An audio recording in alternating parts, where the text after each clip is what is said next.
Hey, it's Devin with Dave Jones Realty here, and we are at 100 York Street, downtown New Haven. This is a condo co-op, actually. It was built in 1958. When we came to list the property, I did have some concerns about some tile that we found here in the kitchen. So I wanted to bring in David Brill from Paul Davis and ask him about the tiles and if they were asbestos, and he's going to talk a little bit about asbestos tiling. The biggest thing most people think about when they see asbestos tile is the fact that, oh, it's dangerous.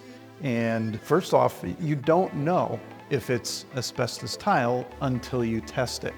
There are some things that you can look at often if the house is built between 1940 and late 70s, early 80s, and you see a 9-inch tile, that's generally a giveaway that that's asbestos. However, a 12-inch tile can also be asbestos, and there's no way to tell without testing it and to know. In terms of it being dangerous, as long as it's in place, it's fine. And that doesn't matter what the asbestos is in, whether it's tile floor, whether it's sheetrock, compound, ceiling texture, ceiling panels, glue that holds paneling in place, glue that holds mastic, the mastic that holds tile, pergo floor, or anything else down. There's a lot of stuff that asbestos was mixed in with, and it's not dangerous unless it becomes friable. And I'm not talking about a pan on the stove. We're talking if it's loose and can get crumbly and become airborne, that is when the danger comes in. If it's airborne and you can inhale the particulate, asbestos is a pretty nasty little molecule. Okay, so people will find it, let's say, again, in the kitchen, in the laundry rooms, in basements. And I get asked often, when should I be covering it or when should I be removing it? So at what point in terms of like deterioration would you say this can be covered or this is a full abatement? If two tiles are loose and moving around, at that point, you should think about abatement. Okay. If two tiles are loose, stuff can easily get under the other tiles and create a situation where now it just keeps growing and getting worse. If there's nothing loose, you're good to put a sealer over it if you'd like, or even just carpet is fine. If you're going to do something invasive that may crack or like put a nail through it, that you cannot do because then it makes it friable. Okay. And you talked about testing. So there's really no way to just eyeball and say, these are asbestos tiles. What is involved in the testing? I've heard of some testings that we can get like Home Depot and you just mail it in, or there's other testing. So what would be like the safest, most sureable way to say this is a good test? Yeah, to bring in an asbestos abatement company, they can usually do the testing, or an environmental company. There are a lot of different environmental companies out there that can come in, take a sample, and usually, they'll do it in an unseen place, pull that sample, and then they run the tests. And I don't know all the specifics behind the tests, but that's, how it's tested. And Paul Davis would be able to come in, if you're doing other work and then help arrange for that abatement testing. Correct. Okay. If it is found that is asbestos tiling, now we did do a testing on this particular tile. It's not asbestos tiling, so we are good with this one. But if it were to be asbestos tiling and we have to remediate it, what would be the next steps? Well, getting an abatement company, and the abatement company is going to do all sorts of different things to assure the safety of the people in the home. The first, depending on where the asbestos is, might mean relocating the family for the couple of days that it might take to do that. That's just an overabundance of caution. What they will usually do is set up triple containment around any areas, or in essence, everywhere outside of where the work is being done. And this is a full hazmat type of situation. Oh yeah, I mean, they set up a special shower that they have to decontaminate after they do their abatement. They use special fans. We call them air scrubbers as just a nickname, but they're a triple HEPA, and they create negative air. They move the air out through triple HEPA filters and to an outside source. And then It's broken up with mechanical means, special tile machines that chisel it up. While this negative air is moving, that's in essence how they do it. And if it's sheetrock or anything else, the same process takes place. It's all very carefully monitored. Everything is HEPA vacuumed at the finish. Every surface is HEPA vacuumed to make sure that there aren't any stray particulate left behind. Okay, now are there any ways that a homeowner could do their own type of remediation without the full hazmat? Is there like a minimum amount of square footage that they can do? Like, we have 20 square feet in here, or a full basement that has a couple hundred square feet. Is there any rules specific for a homeowner doing it versus calling in a hazmat company or a remediation company? By law, the law is very vague, and it states that a homeowner may remove at any one time 1 cubic feet of material, ACM as it's known, asbestos containing material. What is one time? And reality is, if you're chipping it up and you're creating a lot of dust and you are not fully protected, you run the risk. Now, is it 1%? Is it, 80%?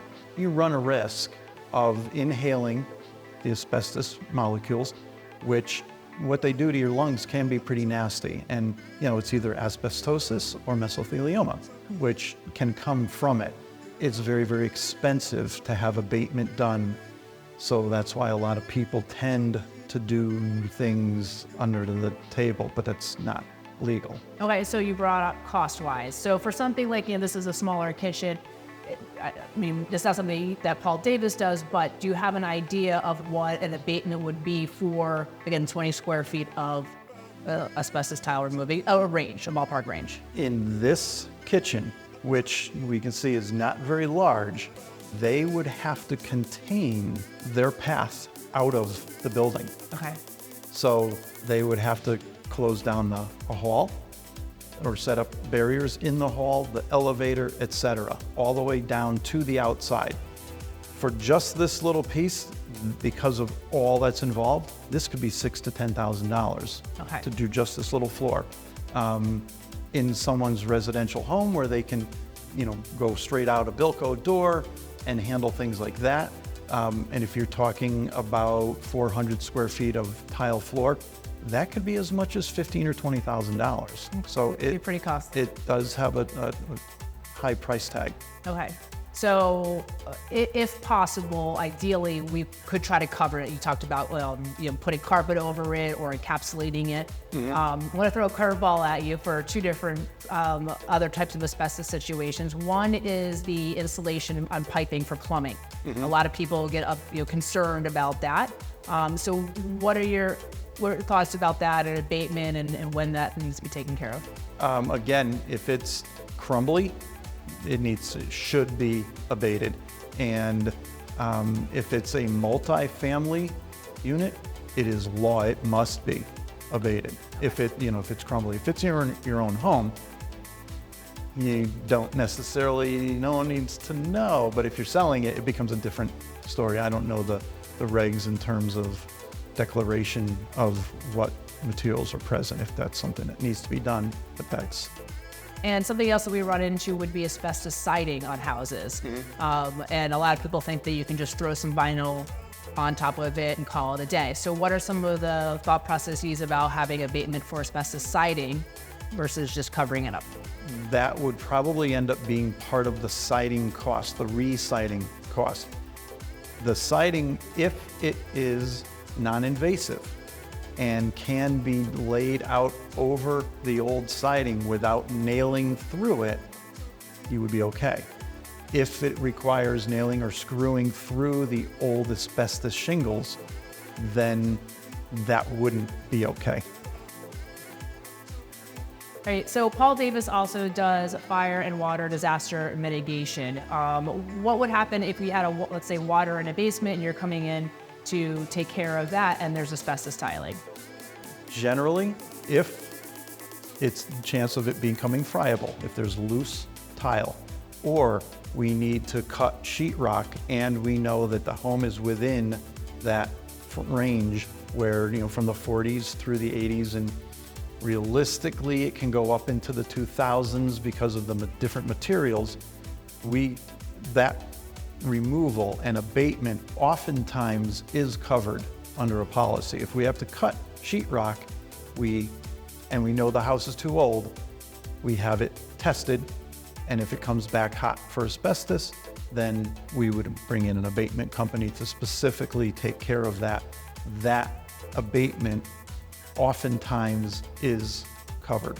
Under insurance. Under insurance policy. Okay, right? so you need to check your policy right. to be sure of that, but oftentimes it is covered. So if you have just regular asbestos tiling in your basement or sheetrock or the piping, that's not covered under insurance. But if there was another kind of a loss, fire or water damage, and you're doing a repair or mitigation on that, then you could add in potentially the asbestos removal onto your insurance. Correct. Asbestos tile often comes in a 9-inch size, as you see here. Just because it's 9-inch does not mean it is asbestos. Also, 12-inch tile, which often is not asbestos, can contain asbestos. And if you're totally curious, it is recommended that you hire a testing company to do the testing on the questionable tile. You wouldn't need to remove tile that is in good condition. You can use it as is, you can seal it, you can cover it, you can wax it, polish it, however you'd like. If the tile is loose, flaky, in poor condition, that would be a sign to possibly abate it. So thank you for tuning in. Thank you to Dave from Paul Davis to give us a little bit of education about asbestos tiling. Don't forget to click on that subscribe button if you want to learn more about other things that are coming up and what you should be doing in your house. I'm Devin from Dave Jones Realty, where we do everything but the packing.